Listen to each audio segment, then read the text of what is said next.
ceremony, and then after they finish, we've just got a couple of house notices for you. Okay? Thank you very much. So if I could formally introduce friends from the Old Reading Gangsters Association. Just a few years ago, they were in here doing their A-levels, they were just telling me this morning, and they've remained closely associated with Reading School, so much so that they want to give you money. They want to give you money if you've got a good idea and a good project. So Professor Martin Parsons, who's immediate past president of the ORs, will explain the enterprise awards. Thank you very much. Well, it's nice to be here this morning and address the best house in the school.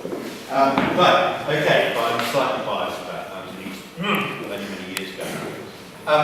We set up the enterprise scheme some years ago, and over a number of years, we've actually given away roughly £50,000. What are these enterprise awards? Well, quite simply, it's anything that you have either wanted to do, or anything that would support your education, or in fact support your interests. We will give awards up to £500. On some occasions, if it's something that we think is really interesting and you ask for more money, then we have given £600 or £700 as a grant. Now this is a grant, okay? It's not a gift, it's a grant, which means that you have to make up the same amount of money yourselves. If you apply to us and say the costs of the whole project is going to be £500, we won't give you £500, we will give you half of that, or we may give you a contribution towards it. It's up to you to make the rest up. Why do we do that? Because that's part of life, basically. You will find that when you leave here and you want to apply for grants for something that you're doing, either at university or with your company or anything else you're doing, you have to go through the process of an application, and you have to make a good case for it, and you will not, well, under very rare circumstances, unless it's very rare circumstances, you won't get all the money you ask for. This is a two-pronged project on your behalf. First of all, you need to think about what you want to do, and you apply for the money. The more important thing, perhaps, for some of you, is the actual application. You need to think really very, very carefully about how you are going to ask us for the money. There are application forms online, and we will accept applications on paper, but I have to be honest, the ones that we don't tend to look at are those that have been written very hastily on a piece of exercise paper just torn out of one of your books.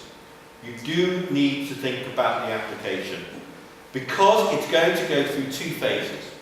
First of all, it's going to go through a school board, which will be Mr. Robson and the captain of school, and they will make their recommendations.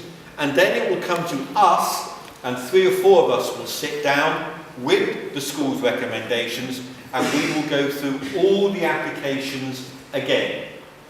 And we will prioritise those that we think have made a very good case. So what do we give the money for? Well, if you came in earlier, you would have seen some of the projects that we've sponsored in the past. We have given money to people who wanted to go off and work on with conservation or any green issues, science-based projects. Somebody last year produced a solar cooker. Third world support. Over the years that we have paid for individuals or pairs or groups of people to go out to the third world and perhaps establish a science lab, or help somebody in a few years ago do a horticultural project. We've helped with that. Somebody last year went out as a missionary almost, and went out with their church, so we gave money towards that. And that comes under the community, faith and civic projects. Study tours. This is not a study tour where you think, oh, I fancy a weekend in Venice, so I'm going to go on holiday and see if the ORs will pay for it. It's not that type of study tour at all. But we did send somebody last year, for instance, to Germany to work with a German legal firm in order to enhance their German language and the fact that they wanted to read law. So he was killing two birds with one stone. And we will give money to people who are going to, on a study tour themselves, which will enhance their own learning. So something they specifically want that will enhance their learning, either usually in the sixth form, for them for when they go on to university. Self-development initiatives. Some people in the past have gone off and trained as football coaches or cricket coaches. We paid for 2 or 3 people last year to go up to the World Chess Championships because it's part of self-development and it's part of their interest. Music, art and theatre speaks for itself. Somebody last year went and we paid for them to go on a drama course, specifically looking at lighting and stage management and design, and individual sporting development. That's not only, as I said just now, in terms of doing coaching awards, but the opportunity perhaps if you're really close, let's say, to an international level or representative level in your sport, we would look favourably at someone who said, I really need to go to this course at Bishop or whatever, but I can't afford the equipment or I can't afford this, and it will enhance my development within the sport. And we will also look at gap year projects. Any of you who are going to have a gap year between school and university, who actually want a project, this is not a jolly, but something that will enhance the work that you are going then to go on to do at university. As I say, the application is part of the whole project. It's something that you have to think very carefully about. You need to discuss it with your tutors. You can discuss it with Mr. Hussain, who's our link within the school, and you can discuss it with Miss Greeny here, who is also liaising with us over this. It's a very important opportunity, and it's an ideal opportunity for some of you to think out of the box. You're not restricted in whatever you apply for. We've had some really zany ideas in the past, some of which have been so zany that we thought, no, actually, that's not going to work. But those that we thought, well, actually, this is quite a good idea. Let's run with this and let's see what happens. The downside is that you sign up for this project. You have to apply. The final applications are in by April the 16th. We will make a decision by May the 7th. We will send you details to say, yes, we like your idea. We will sponsor you to the sum of. Your parents then have to sign that letter so they know what you're doing. And if you don't use the money, you have to pay it back. Okay? That's what we said earlier on about this is just not a gift for you to go off and do what you want. This is a really structured project. You also have to write a detailed report about how you used the money.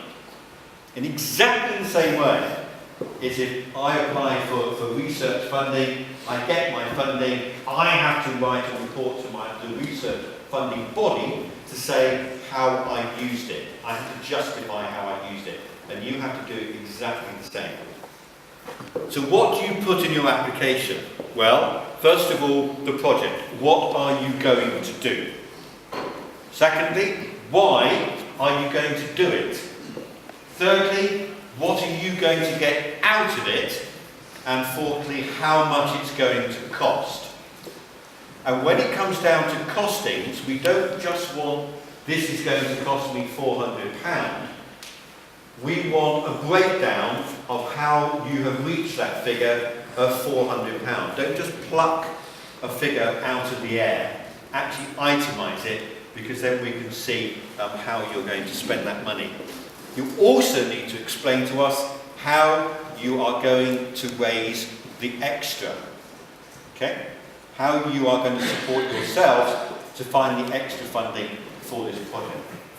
But apart from that, you have complete free range as to what you want to do.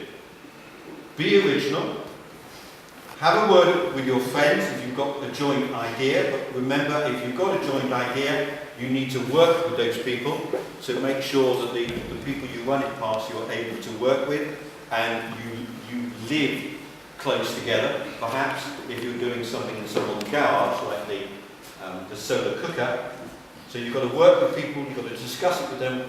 If you're working as a group or a pair, you don't have to send in an individual application. You send it in as a group, but with all your names on it.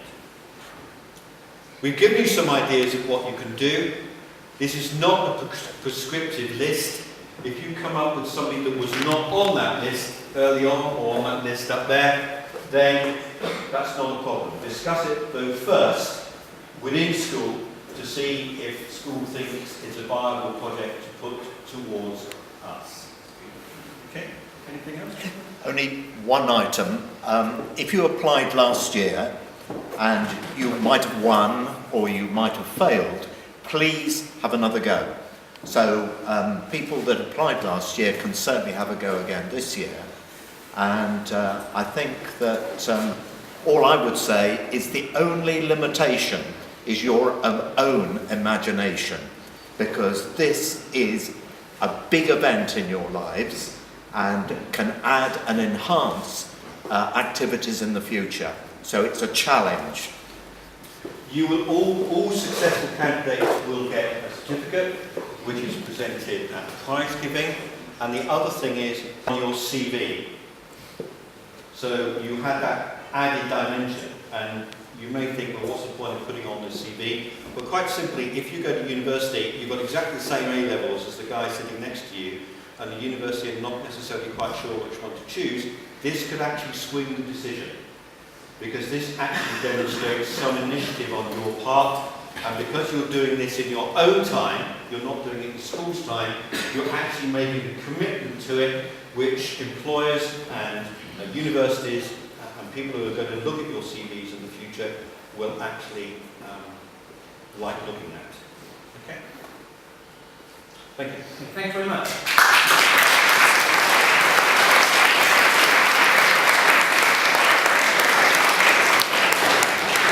Excellent opportunity to be creative and to be rewarded for that. And just to remind you, this is open to everyone from years 7 to 13 inclusive.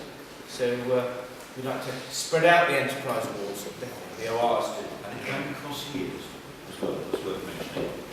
So there may be some opportunity where actually year 10s work with year 11s, year 7s with 8s, or within a house.